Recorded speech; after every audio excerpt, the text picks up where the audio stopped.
right, now this week we're going to work on a new strategy called inferring or making inferences. You could call it either one. When you infer, when you're reading, you take what the author says or the picture clues in the text and what you already know to come up with what the author is trying to say that he doesn't come out and say, right? You're kind of reading between the lines, okay? One fun time that we make inferences in real life is when someone tells us a joke, okay? If we get the joke, then we've made an inference, right? But if there's a joke and they don't get it, the people you told the joke to, they're not making a good inference, right?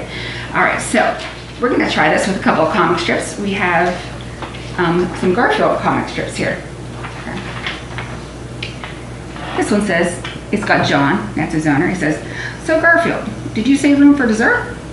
Then they just kind of look at each other and they're like, wah ha ha ha ha, they laugh really, really hard. So why do you think in this, you've seen Garfield comics before, right? You know Garfield? Yeah. Right.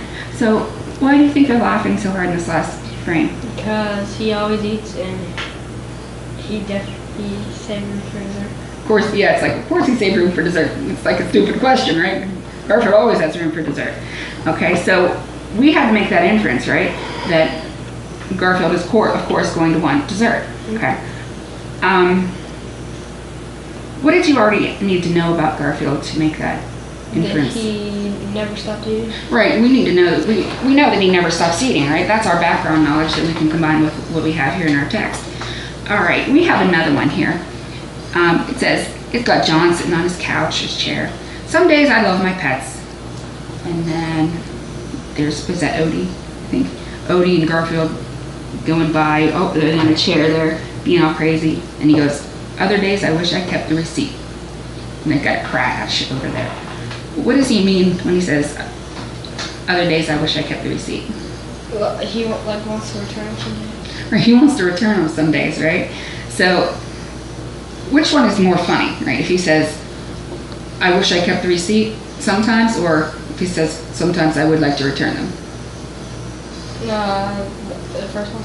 Right, because when the author just says exactly what you're supposed to know, it's actually not that interesting or funny, right?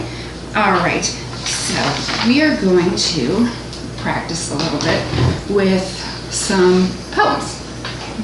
And what we're going to do is I have on my computer here, I know you like to type instead of writing. So right here, I have a chart, and on one side it says clue from the text or illustration, and on the other side it says my inference. All right, so we're going to try this with some poems by Shel Silverstein. Have you ever read any poems by him? Yeah, they're pretty funny. All right, this poem is called Plugging In. Do you want to read it? Sure. Okay, go ahead and read that aloud. Is this a peg? Peg plugged in her electric... Okay, I'll read it. Peg plugged in her electric toothbrush. Mitch plugged in his steel guitar. Rick plugged in his CD player. Liz plugged in her VCR. Mom plugged in her electric blanket. Pop plugged in the TV fights. I plugged in my blow dryer. Hey, who turned out all the lights? Okay, so I'm going to model for you how I make an inference and how I think when I'm doing that. I know myself that when people plug in a whole lot of stuff, especially if it's one outlet, it can like overload it and then make the electricity go out, right? So I'm inferring here when it says that they plugged in all this stuff and then the lights went out, that's what caused the lights to go out, all right? Nobody turned out the lights. It says, hey, who turned out the lights? Nobody did, right? The electricity went out. So my clue from the text is they plugged in too many things, or a lot of things, rather.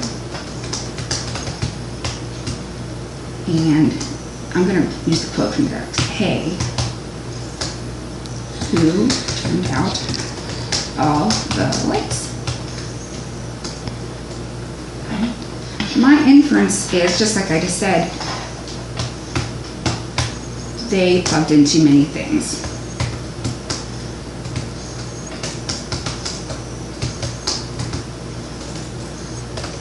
And the electricity went out.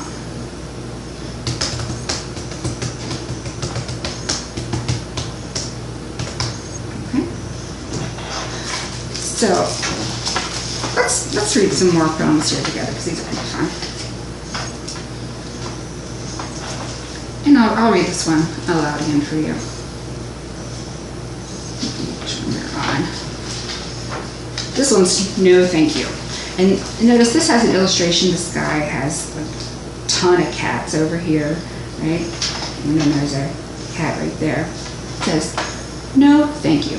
No, I do not want a kitten. No cute cuddly kitty poo. No more long hair in my cornflakes. No more midnight meowing mews.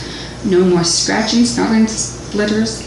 No more sofas clawed to shreds. No more smell of kitty litter. No more mousies in my bed. No, I will not take that kitten. I've had lice and I've had fleas. I've been scratched and sprayed and bitten. I've developed allergies. If you've got an ape, I'll take him. If you've got a lion, that's fine. If you brought some walking bacon, leave him here. I'll treat him kind. I have room for mice and gerbils. I have beds for boars and bats, but please, please take away that kitten. Quick, before it becomes a cat. Well, it is kind of cute at that. All right, so for that one, I noticed, again, all of the cats here. All right. And it says, well, it is kind of cute at that. I'm going to write that in. Picture. Oh, wrong.